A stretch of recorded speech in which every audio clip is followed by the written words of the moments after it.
Buenas, profesor. En esta oportunidad, mi grupo, cuyos integrantes son Cupe, Cutipa, Janampa, Pinto, van a exponer el artículo de investigación titulado Conductividad térmica de la pasta de tomate. Siguiente, por favor. En resumen, se va a informar sobre las mediciones experimentales de la conductividad y difusividad térmica de la pasta de tomate para las concentraciones de 27 a 44 grados Brix. La conductividad térmica se midió en un aparato de placa caliente vigilado y la difusividad se estimó mediante un método transitorio simplificado. Los valores de conductividad térmica simbolizados por lambda cayeron en la región de 0,460 a 0,660 vatio metro menos 1 Kelvin a la menos 1 y disminuyendo con el aumento de la concentración de sólidos y aumentando a medida que se eleva la temperatura de 30 a 50 grados centígrados. El efecto de la temperatura fue menos pronunciado a una mayor concentración de sólidos y la difusividad térmica de la pasta a 35 grados Brix y 20 grados centígrados se estimó en 1,42 por 10 a la menos 7 metro cuadrado segundo a la menos 1, lo que concuerda bien con los datos del método estacionario. Siguiente, por favor. Ya. Introducción. La conductividad térmica es una importante propiedad termofísica de los alimentos y es útil para el diseño y el funcionamiento de equipos y también para el almacenamiento de los productos. La pasta de tomate se produce en grandes cantidades por concentración al vacío de jugo de tomate y se esteriliza por calor en latas. Las características del fluido es no newtoniano, alta viscosidad aparente y el calor se transmite principalmente por conducción. Hay una lenta penetración del calor durante el calentamiento o el enfriamiento y puede causar cambios indeseables en su calidad, en particular si el producto se calienta o se enfría en grandes recipientes. Por lo tanto, es importante que se conozca con razonable exactitud la conductividad térmica o la difusividad térmica de este producto si se quiere hacer cálculos más precisos para el calentamiento o enfriamiento. Siguiente, por favor. Los métodos de medición se utilizaron dos. Primero, el método de estado estacionario, que utiliza un aparato de placa caliente protegido, y el segundo es el método transitorio, que consiste en medir la temperatura del centro de una muestra cilíndrica en función del tiempo, mientras que la temperatura exterior se va a mantener constante. Siguiente, por favor. Estas son las ecuaciones que se emplearon. En la ecuación 1 tenemos a lambda, que sería la conductividad térmica, que es igual al flujo de calor multiplicado por el espesor entre las diferencias de temperatura. El calentamiento va a ser transitorio de un producto y este va representado por la ecuación número 2, que es la ecuación de Fourier, cuya difusividad térmica va a ser representada por el alfa, cuyas unidades en el sistema internacional van a ser metro cuadrado por segundo y va a permanecer constante. En la ecuación 3 tenemos el tiempo de calentamiento transitorio, T, que es igual a F. Este F va a ser recíproco de la pendiente de la línea de calentamiento por el logaritmo de J, que sería el factor de retraso multiplicado por las diferencias de temperatura exterior menos la temperatura central inicial entre la temperatura exterior menos la temperatura central después del tiempo. En la ecuación 4 tenemos también el tiempo de calentamiento transitorio, pero en cilindros largos, y también va a estar en función de R, que sería el radio interno del cilindro. Para una determinada gráfica de tiempo y temperatura se puede determinar la pendiente inversa, F, y F también va a estar relacionada con la difusividad térmica, y eso se puede observar en la ecuación 5. Siguiente. Bueno, tenemos las medidas en estado estacionario, ese es para el desarrollo experimental, y como no existe un instrumento de la placa calefactora protegida disponible para la conductividad térmica de líquidos y pastas, se va a diseñar uno, que es un diagrama del aparato de placa calefactora protegida, que va a utilizar el diseño básico de la Sociedad Americana para Pruebas y Materiales, con sus siglas en inglés ASTM. Bueno, las placas van a estar hechas de latón y para saber la homogeneidad del metal se va a comprobar mediante la radiografía gamma. Bueno, tenemos aquí una placa superior caliente que va a tener un diámetro de 98 milímetros y un espesor de 10 milímetros, que va a estar incrustada a una resistencia eléctrica que también va a tener un diámetro de 0,376 milímetros y una resistividad específica de 3,88 ohmios por metro. Luego, esta placa calefactora va a convertir completamente la energía eléctrica en energía térmica para que ésta pueda pasar a través de la muestra, que la muestra va a estar colocada en esta superficie. Bueno, para la placa superior, la entrada eléctrica se va a controlar mediante un estabilizador de potencia, que va a ser este va a ser para la placa superior P1, y se va a medir la temperatura de la placa superior con 3 termopares de cobre constantano aislado con magnesio. Bueno, esta placa 1 va a estar rodeada por una placa 2 que va a ser un anillo de protección superior con un diámetro de 149 milímetros y un espesor de 23. Esta va a formar un espacio entre ellos mediante espaciadores de teflón de 2 milímetros en la parte superior y 1 milímetro en los lados. Este anillo de protección superior va a permitir que el calor no fluya hacia los lados o hacia atrás, porque si ocurre esto, puede haber una poca transferencia de calor desde la parte superior hasta la parte inferior. Bueno, también tenemos la placa 3, que es la placa inferior fría, que va a tener un diámetro de 108 milímetros y un espesor de 23, la cual también va a tener un anillo de protección, pero inferior. Bueno, esto va a estar separado por 2 anillos de teflón de 1 milímetro de espesor.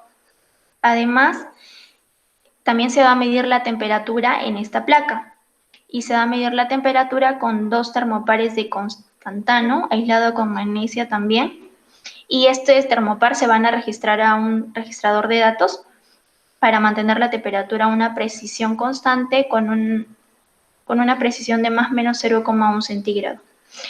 Estos son los baños de agua que se van a utilizar con un volumen de 12 litros y una capacidad eléctrica de 2 kilowatts para mantener la temperatura deseada constante dentro de más o menos 0,1 centígrados. Y cada uno de estos baños de agua van a estar conectados a los termostatos, tanto en la parte superior como en la parte inferior.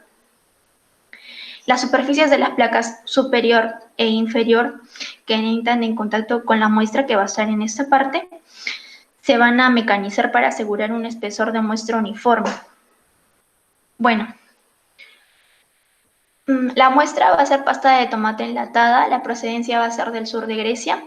Las condiciones de la muestra van a ser que va a ser fabricada por un método de rotura en frío, va a ser almacenada por aproximadamente de 6 a 12 meses antes de las mediciones y va a tener una concentración de 32 a 36 Brix. Estas muestras van a ser diluidas con agua destilada y se les va a añadir pasta de tomate. Pero si la pasta está muy concentrada, entonces se le va a poner al vacío a una presión de diostor y a una temperatura de 50 centígrados. Bueno, ¿y cómo se va a introducir la muestra dentro del equipo? Bueno, para eso se va a tomar pasta de tomate y se va a colocar entre la placa fría y la placa caliente. Como segundo paso, la pasta de tomate se va a extender sobre la placa inferior en exceso y se va a colocar la placa superior y se va a mover encima de ella y se va a forzar a los lados el exceso de pasta y el aire atrapado. Entonces, a continuación, se va a comenzar a calentar los baños de agua, los que están en la parte superior y en la parte inferior, y van a llegar a una temperatura constante, tanto los baños de agua, las placas y la muestra. Todos estos 3 van a tener la misma temperatura. Y como la placa superior va a estar conectada a una resistencia, esta se va a calentar y va a haber una diferencia de temperatura entre la placa superior y entre la placa inferior. ¿Esto qué nos quiere decir? Que la placa inferior puede tener una temperatura de 28 y la placa superior, como va a ser calentada por una resistencia, va a llegar a una temperatura de 30 centígrados. Y cuando se alcance el estado estable, se va a registrar la diferencia de temperatura y el flujo de calor.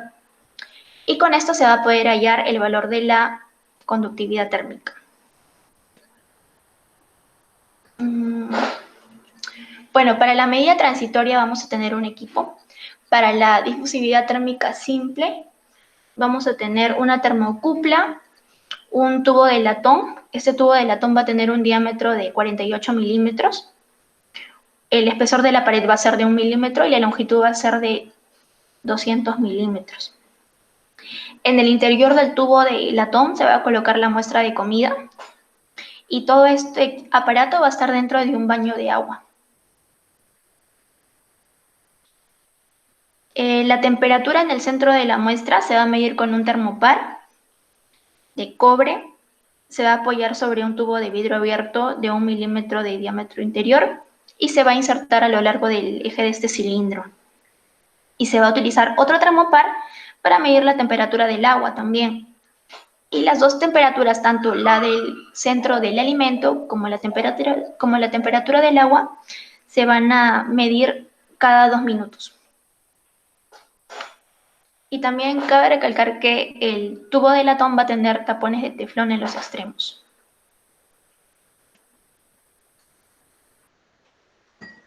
Resultados incrementales. En la tabla número 1 se va a mostrar la conductividad térmica medida de la pasta de tomate en 6 concentraciones, que va a ser 27, 30, 32, 36, 39 y 44 grados Brix, a 3 temperaturas distintas de 30, 40, 50 grados centígrados, utilizando lo que es el aparato de placas calefactoras protegidas. En los valores de medio de la conductividad térmica, en grados Brix de 36, se va a realizar 5 réplicas, teniendo datos de 0,525 hasta 0,557. Desde la temperatura de 30 hasta que se lee a 50 grados centígrados. Esta precisión va a dar una desviación estándar aproximadamente desde 1,1 a 2,9.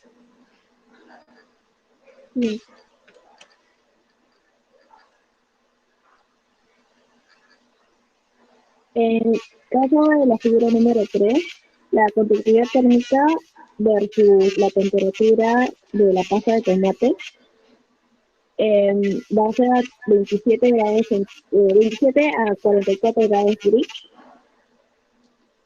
Eso se va a calcular en base a los datos de la tabla número 1.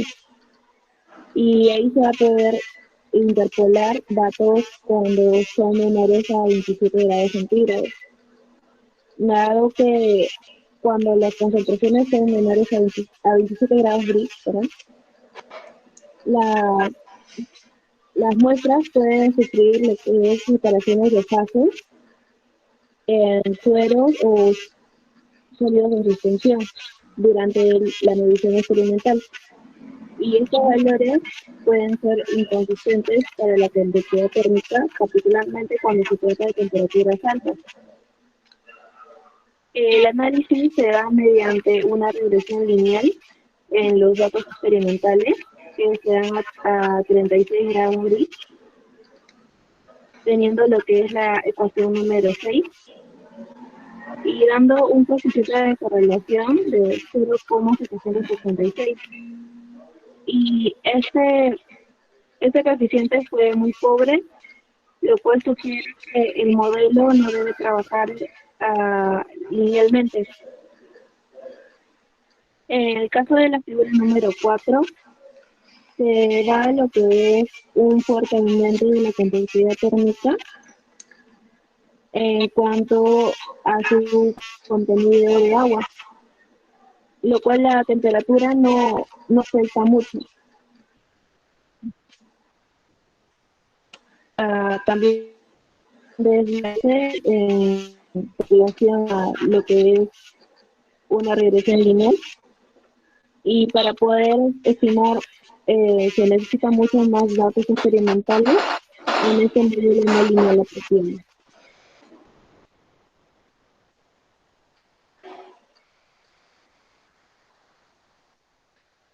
Para los resultados del método transitorio, tenemos la figura número 5, el cual muestra la temperatura de la pasta de tomate a 35 grados Brix en el centro del aparato de conductividad térmica, en el cual aumenta exponencialmente respecto al tiempo y hay un cambio en la pendiente de la línea de calefacción cerca de los 30 grados Celsius.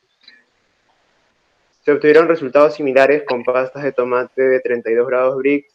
Las muestras diluidas a concentraciones menores a 30 grados Brix dieron parcelas insatisfactorias, evidentemente debido a la separación del suero de la pasta de tomate. Bueno, de la gráfica se pudo obtener la pendiente, el cual fue 1612 segundos, y a partir de ello se halló la difusividad térmica de la pasta de tomate con la ecuación número 5, el cual es la difusividad térmica es igual a 0,398 el radio interior al cuadrado sobre la pendiente, el cual el radio interior fue de 0,024 metros. Y así nos da una difusividad térmica de 1,42 por 10 a la menos 7 metros cuadrados por segundo. Para hallar la conductividad térmica se requirieron datos como la densidad a 35 grados Celsius, el cual fue 1173 kilogramos por metros cúbicos, el calor específico, que fue 3302 joules por kilogramos Kelvin. El valor extrapolado para la conductividad térmica para la pasta de tomate a 35 grados Brix y 20 grados Celsius, según lo determinado por el método de placa caliente, fue de 0,520 watts por metro Kelvin. Los valores de la conductividad térmica determinados por los dos métodos diferentes difieren en aproximadamente un 5%, lo que puede considerarse un acuerdo satisfactorio para fines del siguiente. Cuanto a discusiones y conclusiones, en concentraciones más bajas los valores de la pasta de tomate fueron en general más altos que los de las soluciones de sacarosa y se acercaron a la conductividad térmica del agua. La correlación de la conductividad térmica de las frutas y verduras propuestas por Sweet en 1964 dio valores significativamente más bajos que los determinados experimentalmente para la pasta de tomate. La difusividad térmica determinada experimentalmente para la pasta de tomate, el cual fue 1,42 por 10 a la menos 7 metros cuadrados por segundo, a 35 grados Brix y 20 grados Celsius, es similar a los valores reportados en la literatura para agua, 2% en geles de carragenina y pulpas de manzana propuesto por Kent en 1984 y algunas otras frutas y verduras. La transferencia de calor en la pasta de tomate puede mejorarse mediante altas tasas de deformación lateral, como por ejemplo la agitación, lo que da lugar a una reducción de la viscosidad aparente. Bien. Para la predicción por ordenador, los datos experimentales de conductividad térmica de la pasta de tomate a 27, 30, 32, 39 y 44 grados Brix se compararon con las predicciones de la computadora de programa Coster desarrollado en el proyecto CODES 90. Se supuso por la pasta de tomate estaba compuesta por carbohidratos, un porcentaje de grados Brix y agua. Se encontró una diferencia del 6% entre los valores predichos y los experimentales en cuanto a la conductividad térmica y el acuerdo puede considerarse satisfactorio. Los valores de difusividad térmica difirieron en un 16% y esta diferencia se le atribuye al método experimental usado. Las mediciones en el aparato cilíndrico se vieron influidas por el estado físico de la muestra, semifluida, como es la pasta de tomate, y se observó una variación significativa en los resultados. Muchas gracias.